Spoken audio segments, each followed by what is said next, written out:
Leur emblème, ce crâne perforé par une balle, signifie à lui seul « on est déjà mort ». Ils se font appeler les Avenues. Drew Street est un endroit extrêmement dangereux et impénétrable. Il y a un seul accès et une seule issue. Aux commandes, on trouve Maria León, la Chata. Elle a été arrêtée pour extorsion, détention d'armes, trafic de stupéfiants. Elle vendait du crack et de la méthamphétamine.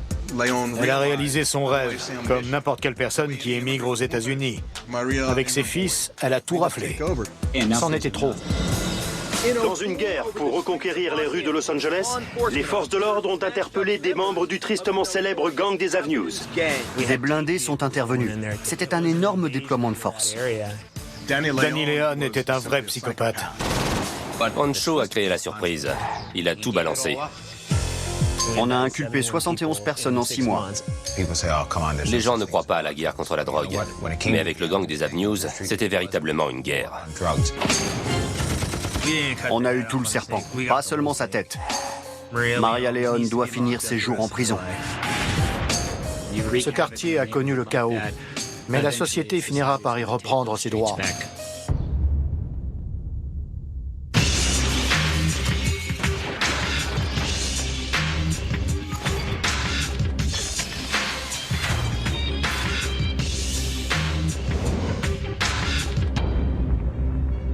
Aujourd'hui, dans Les Diables de l'Amérique, Maria León, alias la Chata.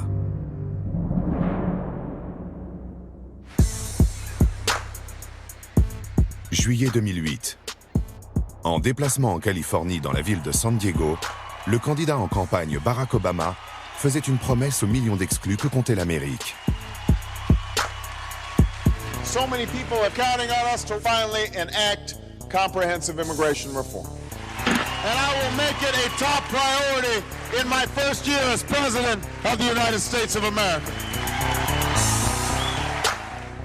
À 200 km plus au nord, dans le comté de Los Angeles, la densité de population est la plus forte des États-Unis.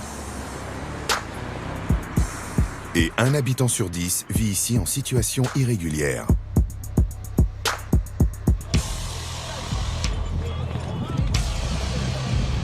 Quatre mois avant que Barack Obama ne s'engage à modifier la politique d'immigration, une fusillade éclate en plein jour, focalisant l'attention de tout un pays sur une pègre jusqu'ici invisible.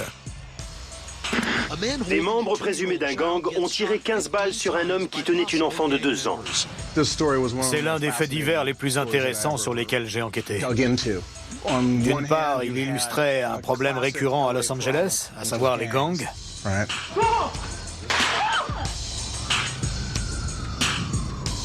D'autre part, cet événement donnait aussi à réfléchir sur l'immigration et sur le destin des clandestins. Leur destin consiste souvent à se replier en communauté. Tandis que l'immense majorité des clandestins travaillent sans relâche dans l'ombre de la société américaine et tentent tant bien que mal de s'en sortir et d'aider leurs proches restés au pays, quelques-uns croient qu'ils peuvent sévir impunément.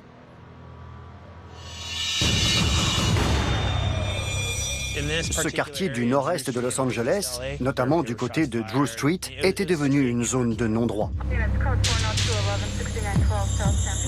La violence y atteignait un seuil jamais vu auparavant. Dans ces rues-là, les gangs régnaient en maître. La police ne pouvait pas intervenir sans se faire tirer dessus. Le drame a eu lieu en février 2008.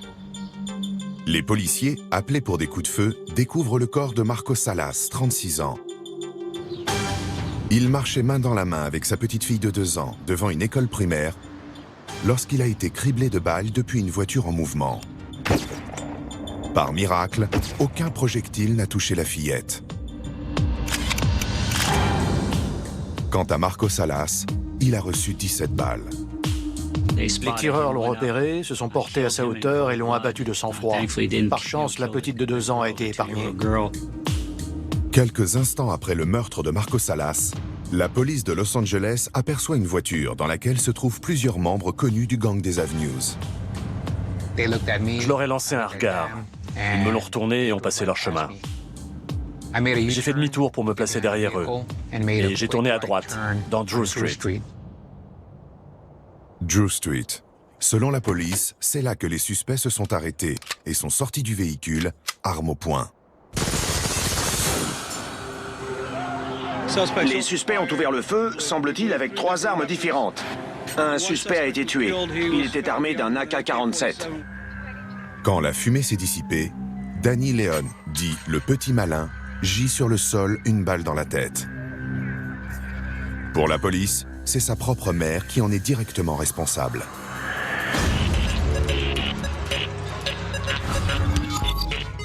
Maria Leon, alias La Chata, surnom qui lui viendrait de son nez retroussé, a le casier judiciaire et la réputation d'un gangster. Maria Leon s'est souvent fait arrêter. C'est une femme dépourvue de tout scrupule.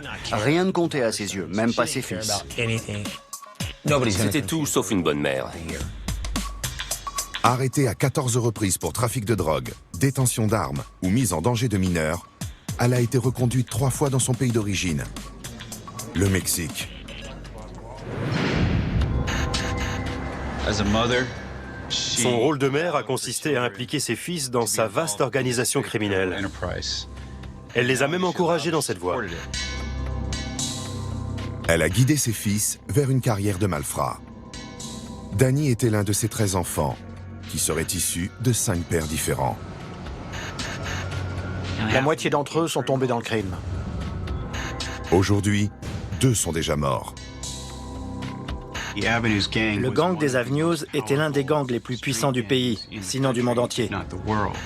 C'était une organisation extrêmement violente. Et Maria Leon régnait dessus en vraie matrone. Le gang tirait son nom Avenues des rues dans lesquelles il sévissait. Ces gens-là fonctionnent à l'intimidation. Ils créent une atmosphère de peur. Tous leurs actes ont pour but de semer la terreur autour d'eux. Le quartier général du gang des Avenues, le cœur de leur territoire, était la maison de Maria Leon. On la surnommait la maison satellite. C'est sur Drew Street. Une petite maison sans prétention, avec 2 ou 3 chambres. Elle devait ce surnom à l'énorme parabole qui se voyait à plus d'1 kilomètre à la ronde. La première fois que j'ai vu cette antenne, je me suis cru de retour au Mexique. Là-bas, dans les villages reculés, la seule façon d'afficher sa réussite et son pouvoir, au milieu des années 90, c'était d'avoir une énorme antenne parabolique. Il n'y avait que les gens pleins aux as qui pouvaient se la payer. Dans le quartier, tout le monde savait à qui était cette maison. Elle était devenue le symbole de la véritable autorité locale. Oubliez les hommes, les jeunes voyous armés de bombes de peinture qui jouent les gangsters. À Drew Street, tout le trafic était dirigé par Maria Leon. En 2002, la police a fait une descente chez elle, dans la maison satellite. Ouvrez la porte! Ils ont trouvé de la cocaïne, du cannabis, un pistolet automatique Tech 9, des munitions, mais aussi 10 enfants, dont 6 avaient moins de 10 ans à l'époque, ainsi qu'un bébé de 3 mois. Le téléphone n'arrêtait pas de sonner pour des commandes de drogue. C'était ça le quotidien de son foyer. Pour les policiers, cette perquisition n'a révélé qu'une infime partie de l'empire de la Chata.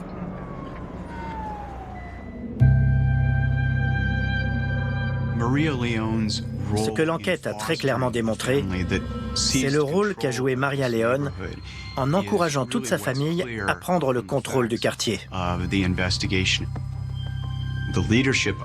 La femme qui dirigeait ce gang avait la main mise sur tous les aspects de la vie dans le quartier. Elle décidait de qui avait le droit d'y vivre et même de qui pouvait s'y rendre. Elle a mis en place un réseau d'immigration clandestine pour fournir la main-d'œuvre nécessaire à sa structure commerciale.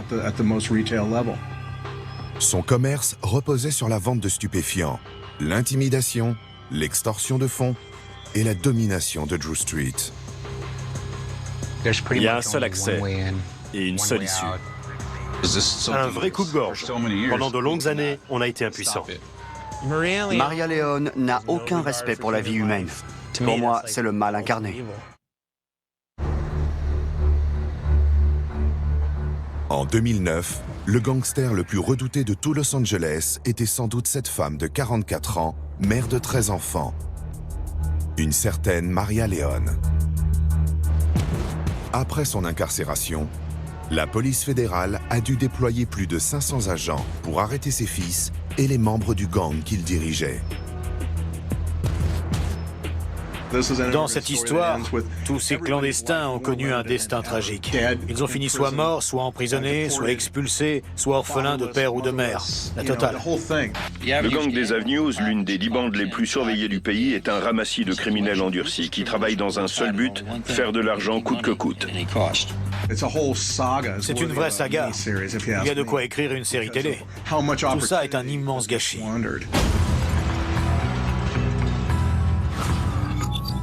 L'histoire de Maria Leone commence au sud de la frontière, dans l'état mexicain du Guerrero. C'est une région connue des Américains, surtout pour ses plongeurs, ses paquebots, ses margaritas et ses stars de cinéma. Le Guerrero abrite depuis des décennies un véritable paradis latin. Pour les Américains, c'est surtout la région où se trouve Acapulco. Mais Acapulco n'est qu'une petite enclave. Tout le reste du Guerrero est un endroit complètement fou qu'on appelle El Estado Bravo, l'État indomptable. Beaucoup de gens y vivent en marge de la société, avec une forte culture de la violence. Et selon la police, cette violence a progressé vers le nord pour atteindre Drew Street. Et de fait, sur les 31 États qui composent le Mexique, y compris le district fédéral, les candidats à l'immigration sont plus nombreux dans le Guerrero que partout ailleurs dans le pays. Elle vient de la ville de Tlalchapa. Maria Leone est originaire d'une région appelée Tierra Caliente, la terre chaude. C'est un coin très pauvre et très chaud, comme son nom l'indique. Maria Leone aurait passé son enfance à vendre des glaces et des sorbets à des enfants des rues. En 1985, elle a quitté sa terre natale pour rejoindre Los Angeles et Drew Street. Elle ne faisait alors que suivre l'exemple de ses aînés du village. Tout le monde vient du même endroit. C'est ce qui m'a le plus frappé quand j'ai découvert Drew Street. D'où tu viens? De Tlalchapa, dans le Guerrero. Une rue entière originaire d'une seule et même ville. Les immigrés de la première heure étaient boulangers et nourrissaient Los Angeles. La boulangerie Van de Kamps a ouvert ses portes en 1930. Elle faisait partie des 15 boulangeries qui cohabitaient sur 13 km² autour de Glassell Park. Les deux premiers Mexicains de Tlalchapa qui se sont installés à Drew Street sont devenus contremaîtres dans cette usine. Et ils ont aussitôt prévenu leurs proches restés là-bas que l'entreprise embauchait. Les ouvriers vivaient concentrés sur une petite colline, bordée d'un côté par le cimetière de Forest Lawn.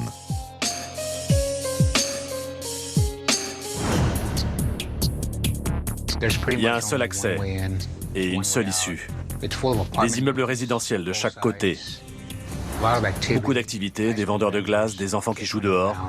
C'est une rue où il se passe toujours plein de choses. L'aspect extérieur des appartements donne l'impression d'une forteresse impénétrable. La planque idéale pour une société souterraine et ses activités illégales.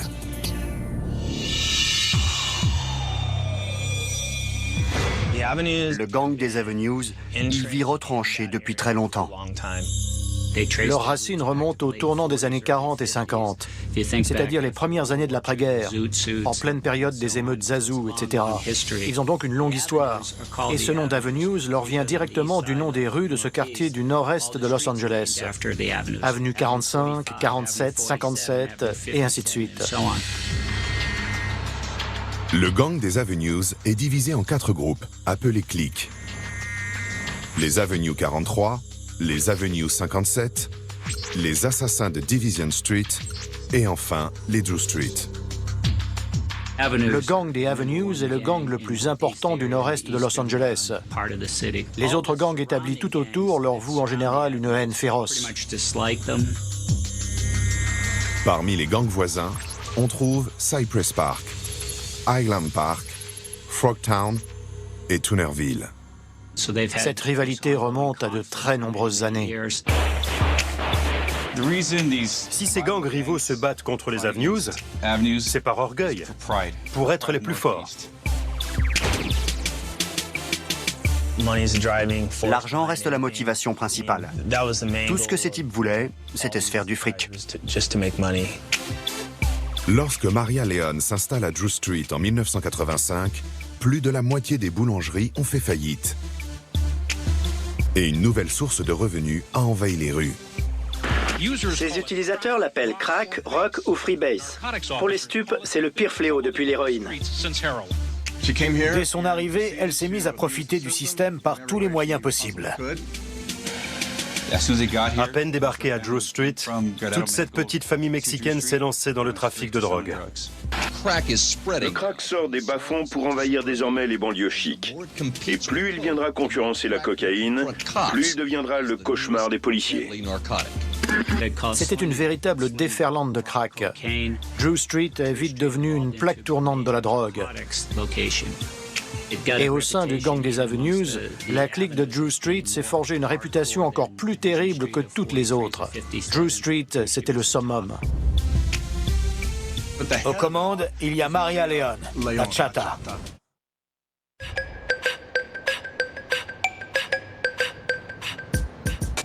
En septembre 1995, une voiture transportant 2 enfants s'engage par erreur dans une impasse du nord-est de Los Angeles et est accueillie par des tirs. Stephanie Cuen, 3 ans, est tombée sous les balles d'un gang. C'est toute la ville qui est touchée en plein cœur. La mort de Stephanie Cuen fait réagir jusqu'au président. A family took one wrong turn, and because they were in the wrong place, gang members kill an innocent child. Le gang mis en cause est celui des Avenues.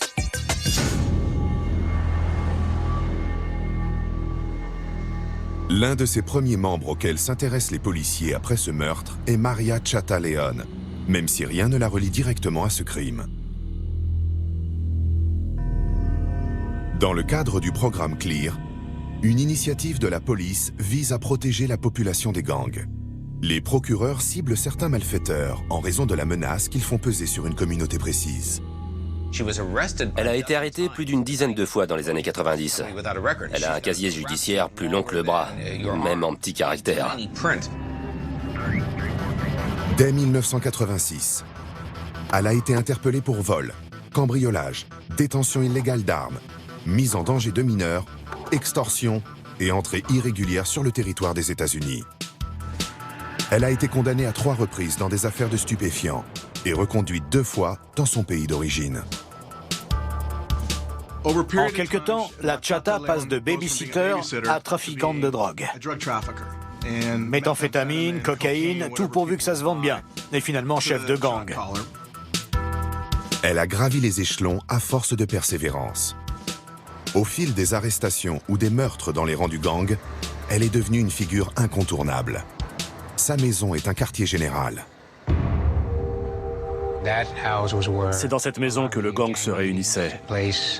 Ses membres s'y réfugiaient très souvent quand ils apercevaient la police. On les poursuivait pourtant pour des motifs très sérieux, du genre détention illégale d'armes à feu et trafic de stupéfiants. Maria Leone était toujours la première à me retenir à la porte. Elle nous empêchait d'entrer dans la maison. Elle était en permanence sur la défensive et toujours bien décidée à protéger les siens. Elle protège ses proches, et tout le monde le sait. Au fil du temps, elle a réalisé son rêve, comme n'importe quelle personne qui émigre aux États-Unis. Sauf que dans son cas, il s'agissait de diriger un réseau de trafiquants, de dealers et de gangsters. Pour la police fédérale, cette mère de famille est à l'origine de tout. Et son parcours ne doit rien au hasard. Il s'agit d'une famille très décidée à acheter des biens immobiliers en grand nombre, à faire d'importants bénéfices et à s'associer avec la mafia mexicaine. Et cela dans le but de promouvoir son activité criminelle et aussi d'asseoir sa domination sur le quartier. La mafia mexicaine est une force dominante au sein de la pègre latino-américaine.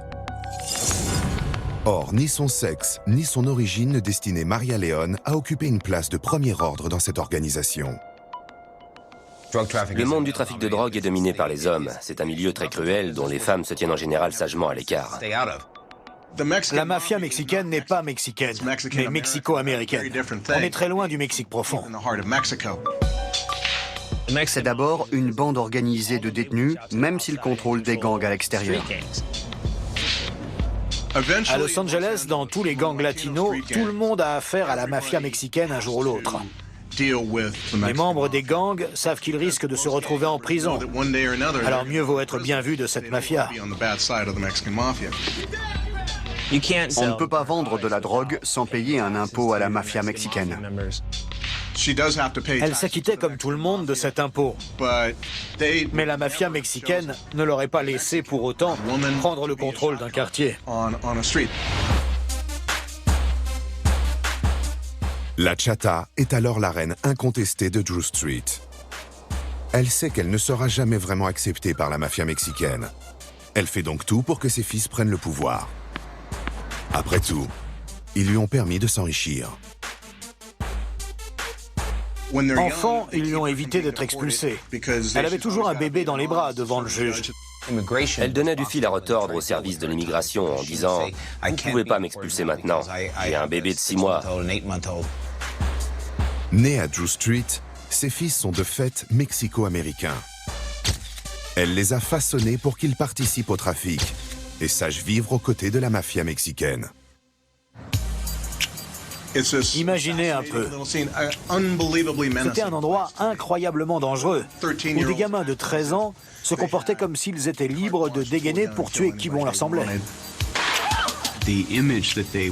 Leur emblème, qu'on trouvait sur leurs tatouages ou leurs vêtements, ce crâne surmonté d'un borsalino et perforé par une balle au niveau de la tempe, était là pour rappeler que la vie n'avait aucune valeur aux yeux des membres de cette organisation. Une façon de dire « on est déjà mort ». J'ai déjà vu des baronnes de la drogue. J'ai connu des femmes qui se sont fait un nom comme ça, des femmes impitoyables. Mais je n'en ai jamais vu une seule qui ait autant d'enfants que Maria León, et qui soit en même temps à la tête d'une famille et d'un empire de la drogue. Elle était basée à l'endroit idéal. C'est un quartier relativement petit. Il est escarpé, ce qui est plutôt favorable au trafic. Il y avait des guetteurs un peu partout dans les immeubles. Ils sifflaient pour prévenir tout le monde que la police arrivait. Elle vendait du crack et de la méthamphétamine. Elle pouvait écouler en une semaine plus de 2 kilos de méthamphétamine et entre 2 et 3 kilos de cocaïne. Le système reposait aussi sur un réseau de clandestins destinés à devenir dealers. Ils devaient bien souvent rembourser leurs dettes aux passeurs en vendant de la drogue. Drew Street étant quasiment inaccessible à la police, la violence liée aux gangs est devenue incontrôlable. Pendant 5 années d'affilée, au cours des années 90, les quartiers nord-est ont connu le plus fort taux d'homicide de tout Los Angeles, avec en tout 238 meurtres, soit près d'un par semaine. Moins que l'argent qui passait entre leurs mains, c'est surtout la violence et les règlements de compte dont ils étaient à l'origine qui nous préoccupaient. Le soir d'Halloween en 2002, la police procède à une descente surprise dans la maison satellite. Ils ont trouvé des stupéfiants, des explosifs, des armes à feu et des preuves que des mineurs bossaient comme dealers. Les enfants assistaient à la préparation des doses de cocaïne et de méthamphétamine. Il y avait dans la maison un autel à la gloire de la figure mythique Jesus Malverde. Surnommé l'ange des pauvres, c'était, si on en croit la légende, un bandit du début du XXe siècle qui terrorisait les riches pour venger les paysans de Sinaloa. Je doute fort qu'il ait existé, mais il est aujourd'hui le saint patron des trafiquants de drogue. Malverde n'aurait pas pu sauver la reine de Drew Street. Inculpée de trafic de stupéfiants et mise en danger de mineurs, elle est condamnée à 6 ans d'emprisonnement. Le lendemain de son incarcération, Drew Street et la maison satellite reprennent du service. Peu importe ce qui arrive à Maria Leone, il reste l'infrastructure, ses enfants. Les soldats des rues, les auteurs des crimes, ce sont ces gosses. Donc après son arrestation, ça n'a fait qu'empirer. Alors qu'elle est emprisonnée depuis moins d'1 an, un de ses voisins est abattu devant chez elle. La police arrête 2 de ses fils, Danny Leone et son demi-frère, Francisco Real. Danny Leone était connu pour être brutal, très violent, toujours prêt à faire le sale boulot. Dès qu'il y avait une bagnole à piquer ou un cambriolage à faire, Danny Leone était sur le coup. Francisco Real était l'aîné. C'est lui qui avait pris en main la partie trafic de drogue. On l'appelle Pancho. Même derrière les barreaux, Maria Leone a obtenu ce qu'elle voulait. Son fils aîné a été sacré roi de Drew Street. La mafia mexicaine lui a fait savoir officiellement qu'elle le reconnaissait comme le chef de la clique de Drew Street. Or à l'époque, la famille Leone, avec sa clique de Drew Street, était clairement identifiée comme la branche la plus active, la plus agressive et la plus violente du gang des Avenues. À ce stade, ses fils étaient devenus des personnages vraiment redoutés dans le quartier. Ils contrôlaient tout. Aucun doute, ils étaient craints.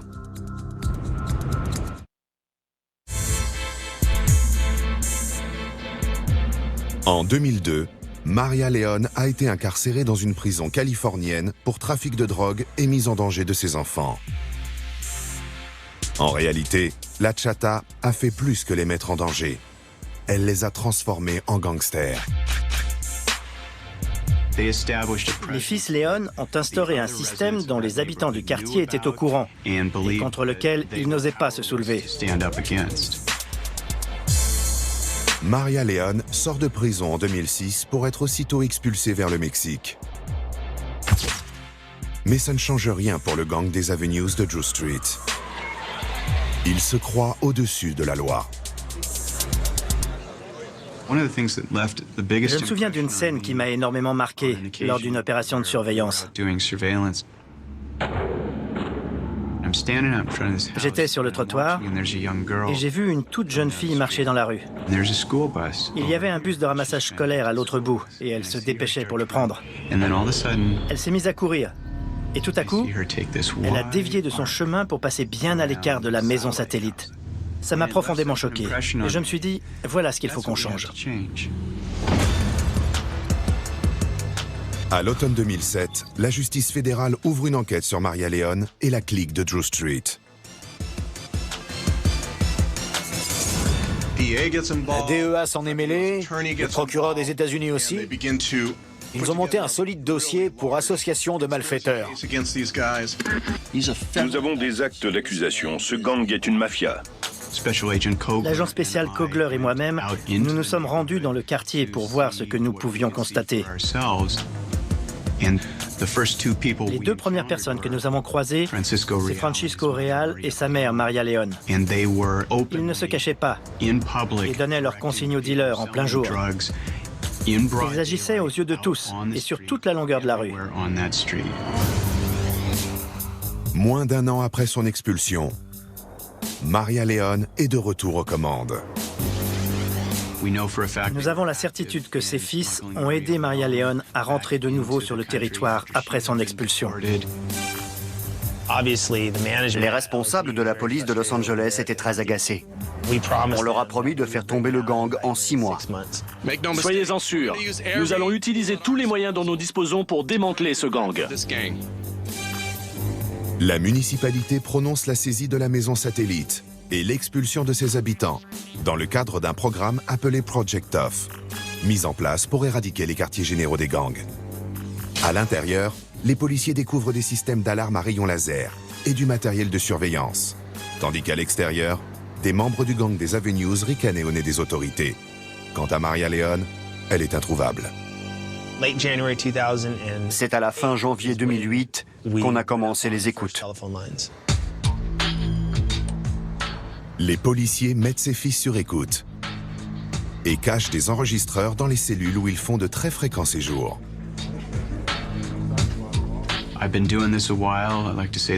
Je fais ce métier depuis longtemps. Ce n'était pas mon galop d'essai. Partout où il fallait fouiller, nous avons fouillé. Notamment sur Internet, sur les réseaux sociaux, mais aussi sur YouTube, où les membres du gang postaient des vidéos de leurs crimes. Grâce à tout ce dispositif, nous sommes parvenus à mettre sur pied une procédure judiciaire d'une ampleur jamais vue auparavant.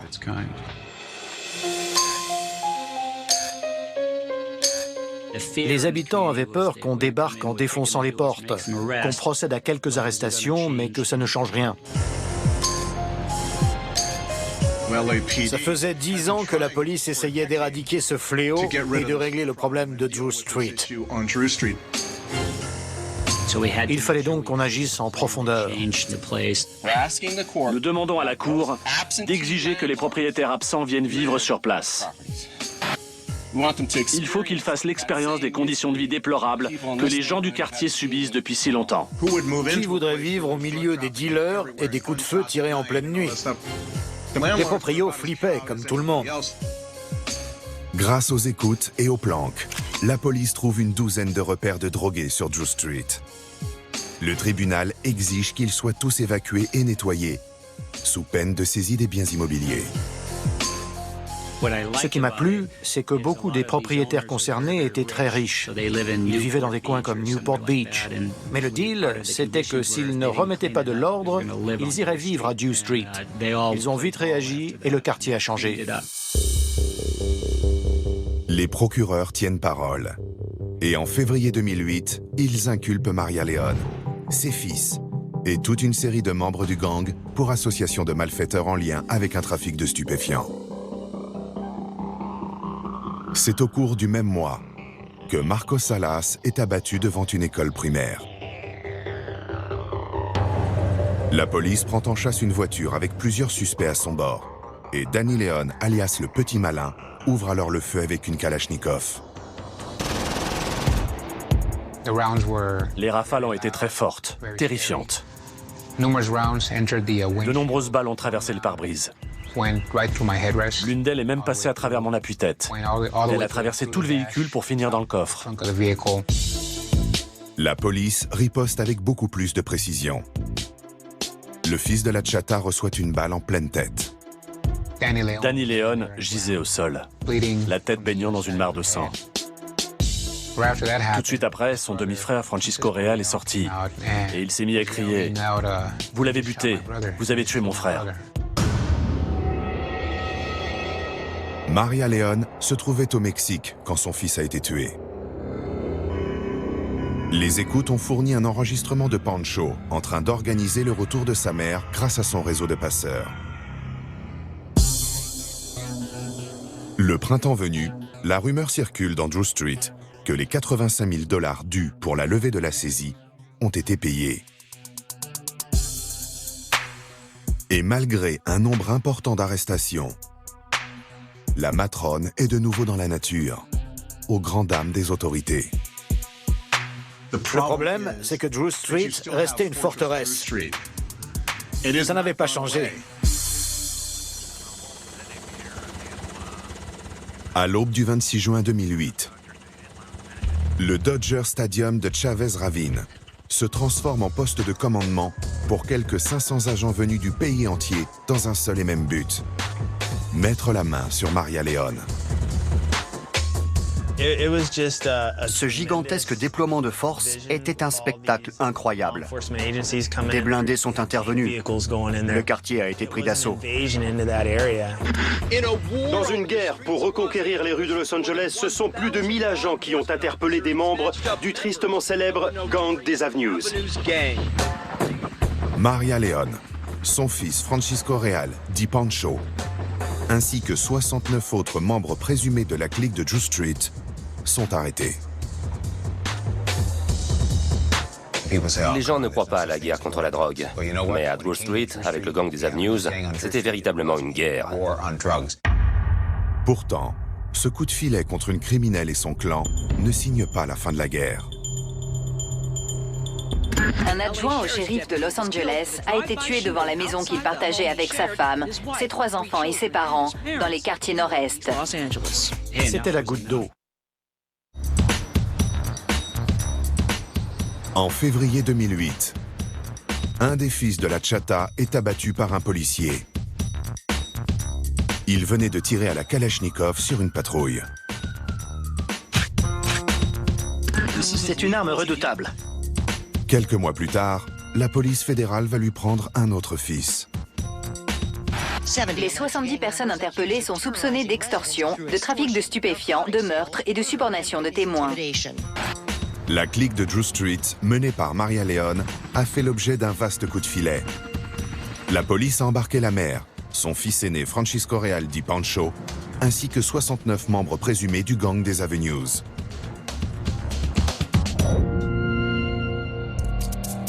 Le plus étonnant, et ce dont elle ne se remettra jamais, à mon avis, c'est que son fils Pancho a décidé de témoigner contre la mafia mexicaine.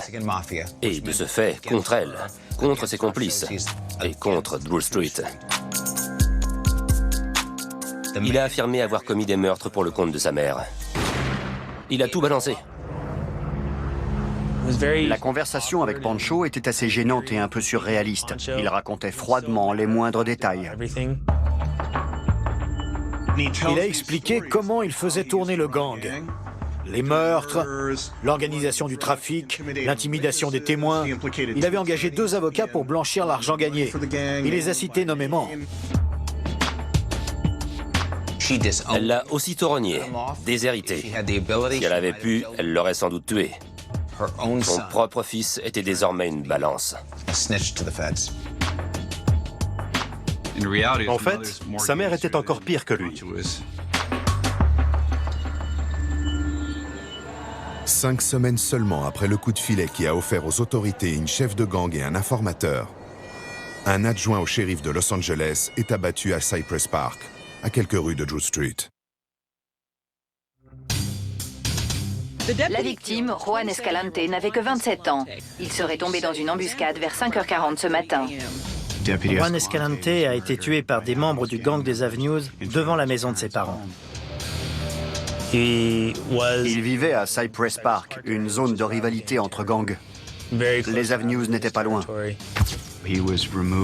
Il était en train de retirer le siège auto de sa voiture avant de partir au travail, peu après 5 heures du matin. Ses tueurs savaient sûrement qui c'était. Carlos Velasquez, un membre connu du gang des Avenues, plaide coupable de ce meurtre. Il affirme qu'il a pris Juan Escalante pour un membre d'un gang rival de Cypress Park. Tout le monde savait que les gars du gang des Avenues faisaient la fête très tard le soir, shootés à la méthamphétamine. Et ils sortaient au petit matin pour faire la chasse aux membres des gangs rivaux. Carlos Velasquez est aussi le neveu de Maria Leone et le cousin de Danny Leone. Il a abattu Juan Escalante d'une balle derrière la tête, tirée à bout portant. Il est aujourd'hui derrière les barreaux pour le restant de ses jours. Pour la famille, c'était une épreuve terrible. Quant à nous, il fallait absolument que nous nous remettions très vite au travail. La ville de Los Angeles a ordonné la démolition de la maison satellite. Que ce soit clair, nous allons mener la vie dure aux gangs. Ils ont attaqué la maison à coups de pelleteuse. Ils l'ont éventrée, rasée, réduite à néant. Le jour où nous avons démoli cette maison, nous avons envoyé un signal fort à tout le quartier. Cette époque était désormais révolue. Ce matin, c'est un coup très sévère qui a été porté aux gangs du nord-est de Los Angeles. Cette fois, la police a engagé 3 fois plus de moyens. Le deuxième coup de filet a été, à mon avis, le plus gros déploiement de force qu'ait connu la Californie, voire le pays tout entier. Pour cette deuxième opération coup de poing, rendue possible notamment grâce aux renseignements fournis par Francisco Real, les forces de l'ordre ont ciblé 90 autres membres présumés du gang. On a eu tout le serpent, pas seulement sa tête. Cette opération a fait tomber toute une génération de voyous et de trafiquants de drogue. Cette rue, à elle seule, renfermait plus d'une centaine d'individus à mettre derrière les barreaux. Comble de l'ironie, c'est la matrone qui a sans doute écopé de la peine la plus légère, aucune violence ne pouvant lui être imputée directement.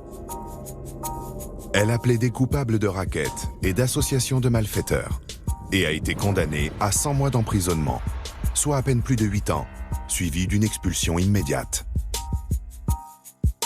Cette femme-là mérite de finir ses jours en prison. Après l'incarcération de Maria Leone, son fils est devenu le témoin numéro 1 du gouvernement pour faire plonger les autres membres du gang des Avenues. Écoutez ce type parler, c'était comme suivre une formation sur la mafia. Devant tout le tribunal, Pancho explique que le gang des Avenues faisait appel à une équipe de tueurs pour lutter contre les gangs rivaux et que leur trafic de clandestins et de drogue était antérieur à sa naissance. Je l'écoutais raconter comment il avait grandi dans une famille où personne n'avait jamais envisagé d'autre avenir que le trafic de drogue et le crime organisé. Il disait qu'il n'avait jamais voulu être le boss, mais qu'il n'avait jamais connu autre chose que cette vie-là. En tout, je crois que nous avons pu poursuivre avec succès à peu près 160 membres et complices du gang des Avenues. Pancho a pris de très gros risques en tournant le dos à cette vie. Il va quand même passer au moins 25 ans en prison. Il constitue sans doute l'une des principales cibles actuelles de la mafia mexicaine. Elle voudra tôt ou tard lui faire payer d'avoir collaboré avec les autorités. Sa vie est directement menacée. Aujourd'hui, on trouve un jardin associatif en lieu et place de la maison où Maria Leone a élevé ses fils et terrorisé un quartier. Le souvenir qu'aura laissé Maria Leone est d'avoir engendré un niveau de violence et de criminalité jamais atteint auparavant. Elle n'a jamais montré la moindre intention de renoncer un jour à commettre ces crimes contre la population qui l'entourait.